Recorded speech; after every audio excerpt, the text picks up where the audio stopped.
নতুন বছরের শুরুতে ৬ জানুয়ারি তারিখে ঢাকা পর্ব শেষ করে সিলেটে এসেছিল বাংলাদেশ প্রিমিয়ার লিগ বিপিএলের এবারের আসর। আজকে ১৩ই জানুয়ারি এবারকার যে আসরের সেটি পরিসমাপ্তি হচ্ছে এবং নানা ঘটনাবহুল একটি সিলেট পর্বের ব্যাপারটি দেখেছেন দর্শকরা এবং এখানে প্রচুর দর্শক উপস্থিতি, টিকিট নিয়ে মারামারি, নানাভাবেই সিলেট কিন্তু আলোচনায় ছিল এবং নতুন বছরের শুরুতে সামনেই যখন চ্যাম্পিয়ন্স ট্রফি, তখন আসলে ক্রিকেটকে ঘিরে যে পুরনো উন্মাদনা, সেই উন্মাদনার কিছুটা ছোঁয়া কিন্তু এবারকার সিলেট পর্বে পাওয়া গেছে। আজকে এই বিষয়টি নিয়ে কথা বলবো। আমাদের সাথে আছেন ডেইলি স্টারের স্টাফ রিপোর্টার একুশ তাপাদার। একুশ, খুব কাছে থেকে আসলে আপনি ক্রিকেটকে দেখে থাকেন এবং অনেকগুলো সিরিজ কভার করে থাকেন। তো এবারকার যে বিপিএল, সেই বিপিএলে আসলে সিলেটের প্রচুর সংখ্যক দর্শকরা এসেছেন, এটা নিয়ে আসলে কি মনে হচ্ছে? আসলে ক্রিকেটটা কি আবারও সেই জনপ্রিয়তার ধারায় ফেরার চেষ্টা করছে কিনা?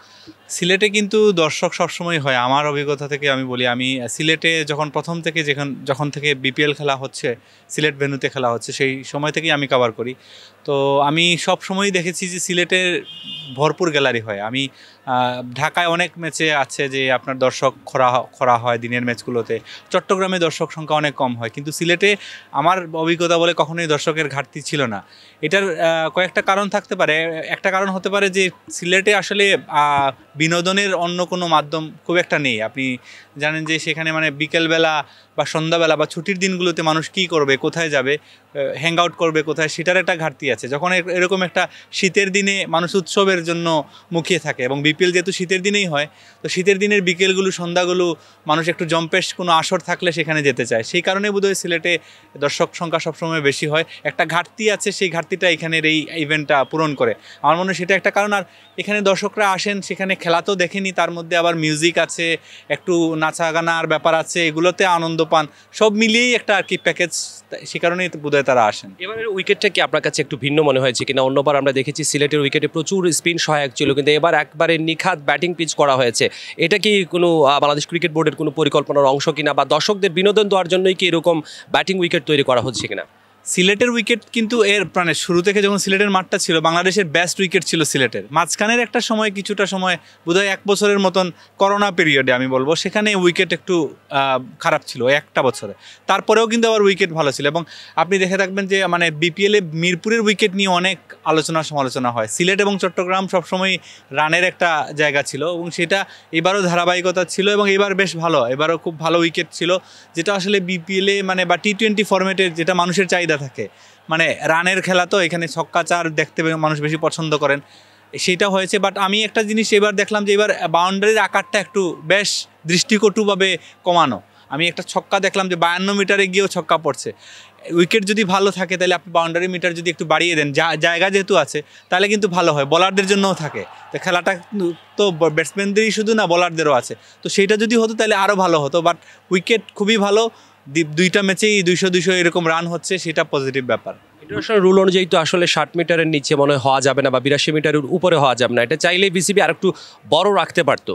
হ্যাঁ, নিশ্চয়ই, সেটা নিয়ে আলোচনা হয়েছে। ইভেন আমি দেখলাম যে তামিম ইকবাল, ফরচুন বরিশালের অধিনায়ক, তিনি পর্যন্ত সমালোচনা করেছেন। তিনি বলেছেন যে যেহেতু জায়গা আছে, আমরা কেন মাঠটা আর একটু বড় করা হচ্ছে না। কারণ আপনি দেখে থাকবেন যে আপনার যে খালি চোখেই দেখা যায় অনেকটুকু জায়গা ছেড়ে দেওয়া হয়েছে এবং ছক্কাগুলো যেগুলো অনেক সময় ক্যাচ হতে পারতো, সেগুলো ছক্কা হচ্ছে। তো বাউন্ডারিটা যদি আর একটু বড় হতো তাহলে একটু পূর্ণাঙ্গ ফুলফিল সব কিছুই পূর্ণতা নিয়ে বলা যেত আর কি। এবার দর্শকরা অভিযোগ করেছেন যে আসলে তারা অনেকেই টিকিট নিয়েও কিন্তু খেলা দেখতে পারেননি এবং অনেকেই বলছেন যে স্টেডিয়ামের আসন সংখ্যা বাড়ানোর জন্য। এবং এই সিলেট স্টেডিয়ামের তো আসলে প্রচুর সংখ্যক আমরা প্রশংসা শুনেছি, বাংলাদেশের অন্যতম সেরা স্টেডিয়াম। আপনার ওভারঅল ভিউটা কি? সিলেট আসলে মানে দেখার জন্য মানে বাংলাদেশের সবচেয়ে সুন্দর ক্রিকেট স্টেডিয়াম, বিশ্বের সব সুন্দর ক্রিকেট কয়েকটা স্টেডিয়ামের মধ্যে একটা নিশ্চয়ই সিলেট। এবং এখানে হচ্ছে গ্যালারি বাংলাদেশের সব ভেন্যুতেই এই একটা সমস্যা যে আমরা বাংলাদেশের এত মানুষ এবং ক্রিকেট হচ্ছে বাংলাদেশের সবচেয়ে জনপ্রিয় খেলা, কিন্তু স্টেডিয়ামগুলোর গ্যালারি কিন্তু খুব বেশি বড় না, 2 তলার বেশি উপরে আর গ্যালারি নেই। কিন্তু আপনি অন্য দেশে দেখবেন 3 তলা পর্যন্ত গ্যালারি আছে। সেইটার আপনার কিন্তু জায়গা আছে, আপনার যদি সেটা করা হয়, পরিকল্পনা করা হয়, গ্যালারি আরও উঁচু করা, আরও স্পেস বাড়ানো, তাহলে আরও বেশি মানুষ খেলা দেখতে পারেন, যেহেতু মানুষের আগ্রহ বেশি। সেটা নিশ্চয়ই তারা উদ্যোগ নেবেন এখন যারা দায়িত্বে আছেন, সেটা মানুষেরও দাবি, সবারই দাবি। আচ্ছা, চ্যাম্পিয়ন্স ট্রফির দল ঘোষণা তো আসলে এই সিলেটের যে বিপিএল পর্ব ছিল সেটা শুরুর দিকেই হয়ে গিয়েছে। তো তারপরে লিটন দাসের একটা সেঞ্চুরি এবং অসাধারণ একটা পার্টনারশিপ, তো এই মেসেজটা আসলে দর্শকরা খুব উপভোগ করেছেন। একজন স্পোর্টস জার্নালিস্ট হিসেবে আপনি কি মনে করেন যে আসলে লিটনকে চ্যাম্পিয়ন্স ট্রফির দলে ব্যাক করানোর কোনো সুযোগ আছে কিনা? সুযোগ তো ডেফিনেটলি আছে। কালকে স্পেশালি খুব ইভেন্টফুল ডে ছিল সিলেটের জন্য। মানুষ এত রান দেখেছে, রেকর্ডময়, মানে বিপিএলের ইতিহাসে সবচেয়ে বড় রান হয়েছে, সবচেয়ে বিগেস্ট পার্টনারশিপের রেকর্ড হয়েছে, সবচেয়ে কম বলে সেঞ্চুরির রেকর্ড হয়েছে, সব কিছুই হয়েছে। মানে এখানে 4 ছক্কার একটা ঝড় দেখেছেন। যেটা বললেন যে সুযোগ আছে কিনা, হ্যাঁ ডেফিনেটলি। মানে চ্যাম্পিয়ন্স ট্রফি বা আইসিসি ইভেন্টগুলোতে এখন আপনার টুর্নামেন্ট শুরুর আগের দিন পর্যন্ত কোনো কারণ ছাড়াই আপনি স্কোয়াডে বদল আনতে পারবেন। মানে ফেব্রুয়ারির 18 তারিখ 19 তারিখ বোধহয় টুর্নামেন্ট শুরু হচ্ছে, তার আগে আপনি প্রায় এখনও 1 মাস বাকি আছে। আপনি এই 1 মাসের মধ্যে আপনি দলে কোনো কারণ না দেখিয়ে আইসিসির কোনো অনুমোদন ছাড়াই স্কোয়াডে বদল আনা যাবে। আমি জানি না সেটা হবে কিনা, হতে পারে। বাংলাদেশে এর আগে অনেকবার হয়েছে, কারণ বিপিএলে আরও অনেকগুলো ম্যাচ বাকি আছে। সেখানে যদি লিটন আরও পারফর্ম করেন, তার তো মানে ক্লাস নিয়ে, তার অভিজ্ঞতা নিয়ে, এগুলো নিয়ে তো কোনো প্রশ্ন ছিল না। তার একটু ছন্দহীনতা ছিল, যেহেতু তিনি যদি ছন্দ পেয়ে যান তাহলে তিনি হোয়াই নট, তাকে কেন নেওয়া হবে না। হয়তো আমরা দেখতে পারি যে সেখানে একটা বদল আসতেও পারে। চ্যাম্পিয়ন্স ট্রফিতে বাংলাদেশে লিটনকে ছাড়া বা লিটনকে সহ চ্যাম্পিয়ন্স ট্রফিকে বাংলাদেশের কি সম্ভাবনা দেখছেন?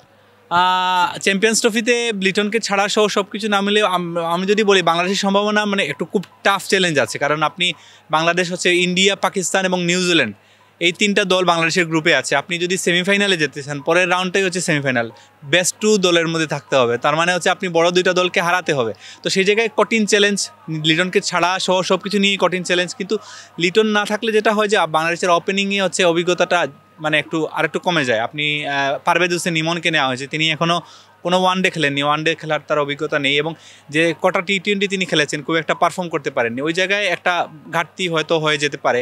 লিটন থাকলে হয়তো, ছন্দে থাকা লিটন থাকলে হয়তো বাংলাদেশের জন্য ডেফিনেটলি সেটা অনেক ভালো। বাংলাদেশ আরও মানে আপনি বাংলাদেশের ম্যাচগুলোতে যদি বড় ইভেন্টে ইন্ডিয়ার বিপক্ষে বিশেষ করে লিটনের অনেক বড় বড় ইনিংস আছে, এবং ইন্ডিয়ার এগেনস্টে বাংলাদেশের এখন এই দলের সবচেয়ে ভালো পারফর্মার হচ্ছেন লিটন। সবসময় বড় ইভেন্টগুলোতে ইন্ডিয়ার এগেনস্টে তিনি ভালো খেলেন। তো প্রথম ম্যাচটা কিন্তু বাংলাদেশের ইন্ডিয়ার এগেনস্টে। তো সেই জায়গায় লিটন থাকলে ডেফিনেটলি বাংলাদেশ একটা মেন্টাল বুস্ট আপ পেতে পারে। আর একটু মনে করে দিতে চাই, এবার কিন্তু 2টো ভেন্যুতে বাংলাদেশকে খেলতে হবে, এবং দুবাইতে খেলতে হবে, পাকিস্তানেও খেলতে হবে, এবং দুবাইতে ইন্ডিয়ার সাথে ম্যাচ, এবং দুবাইতে কিন্তু এশিয়া কাপের ফাইনালে লিটন দাস কিন্তু একটা সেঞ্চুরি করেছিলেন, এবং সেটারই পুনরাবৃত্তি হতে পারে কিনা এবার যদি দলে থাকেন। হ্যাঁ ডেফিনেটলি, আমি দুজনই সেই ফাইনালের মানে প্রেস বক্সে ছিলাম। অসাধারণ একটা ইনিংস ছিল। তো হ্যাঁ, মানে এই প্রশ্নটা উঠেছে যে মানে এরকম একটা ভেন্যুতে এরকম একটা প্রতিপক্ষ, এরকম হয় না ক্রিকেটারদের, একটা প্রতিপক্ষের বিপক্ষে অমুক ক্রিকেটার ভালো খেলেন সবসময়, কোনো ভেন্যুতে খুব ভালো খেলেন। তো এটা ক্রিকেটে হয়ে আসছে অনেক দিন থেকে। তো সেটার কিন্তু চান্স আছে, বাট ওই যে তার যেটা রান খরা ছিল অনেক দিন, সেটাও নির্বাচকদের একটা যুক্তি ছিল যে তিনি রান পাচ্ছিলেন না, বিশেষ করে ওয়ানডে ফরম্যাটে।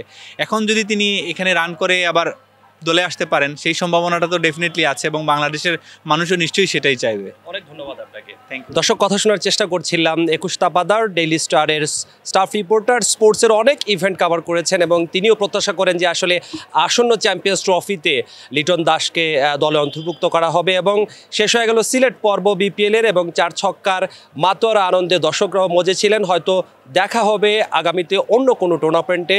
সে পর্যন্ত সবাই ভালো থাকবেন, সুস্থ থাকবেন।